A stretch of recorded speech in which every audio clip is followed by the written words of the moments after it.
Yes, we've got Hot Snakes today. Jericho Sirens. Bloody first time listening to these San Diego Aruians. Bloody Doodaroos. Although I did see that they had a live DVD called Thunder Down Under. I'm curious about that. Especially having heard this album now and fucking...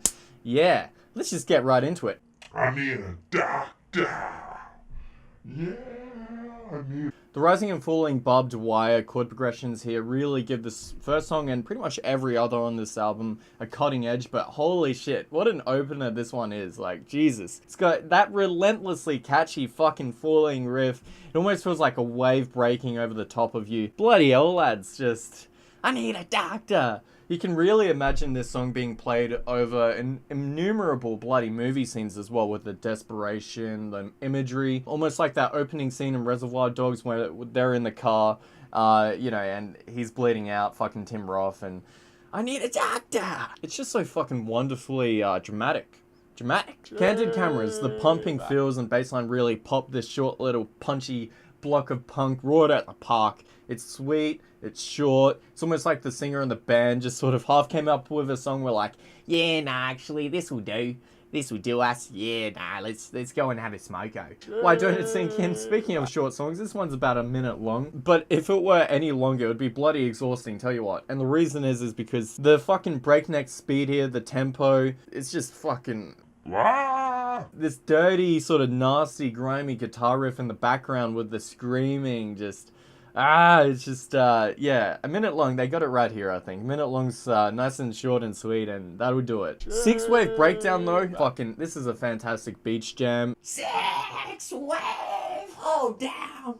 It's all about that riff, that jangling chord progression, and how the vocals harmonize with it, but just... Oh, I just fucking love it, boys. That's just, it's just a great song. Great song. Now the self-titled track here, Jericho Sirens, yeah, back in wee.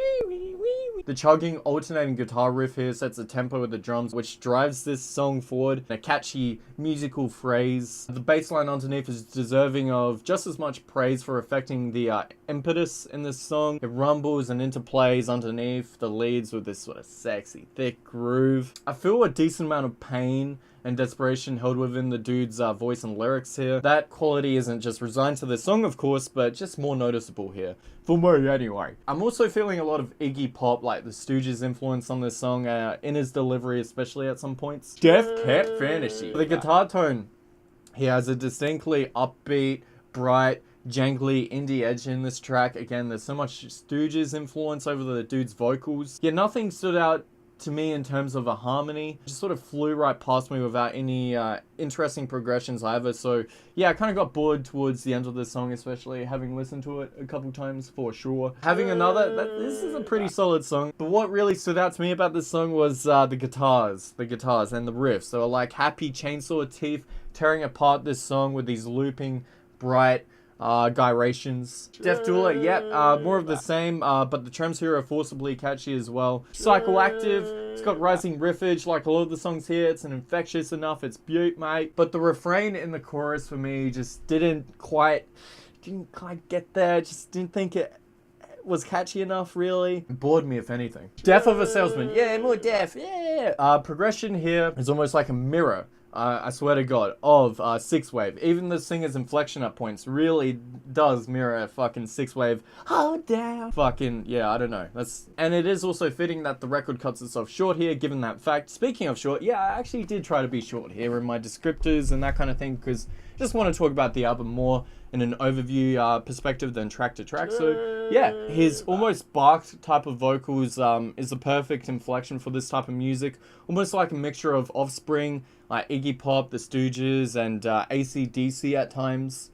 There's a lot of classic punk influence as well, of course. Everything from the Descendants to fucking whatever else, mate. Whatever else is classic. Brain Bombs. No, not Brain Bombs, but I wish. There is a decent amount of emotion. The way the dude sings here as well. Like, he can really piece together one type of emotion, and that's just like sheer desperation and maybe even chords of anger just, blossoming underneath. Oh, fucking on the spot ad-lib poetry over here. Get fucked. The pumping bass throughout this album is superb as well. A definable crunching underbelly in pretty much every track. I love the summery, sunswept, surfer-imbued sort of beach punk Californian tone to the driving basses and the raw riffage here. I feel like there are a million bands that can emulate this style, but seldom few who can actually write genuinely empowering and infectious vocal and guitar melodies like these guys can fairly consistently on this album. And all I wanted to do while listening to this joint was to go to the beach. And actually I did. I went to the beach.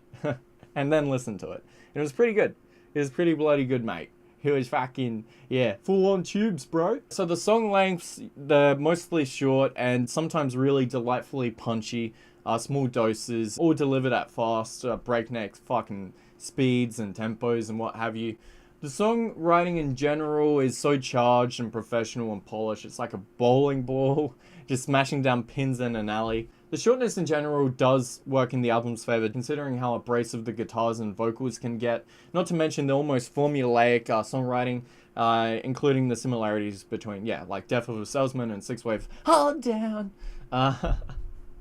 I just love the energy in this record more than anything else, I think. It's like being propelled forward like you're just in an old pickup truck running out of oil down a sun-drenched coastline of the United States. Wherever, really. And just a random side note as well, I'd love to see King Gizzard do a punk sort of styling or a record like this, because that'd be good to see. That'd be beautiful.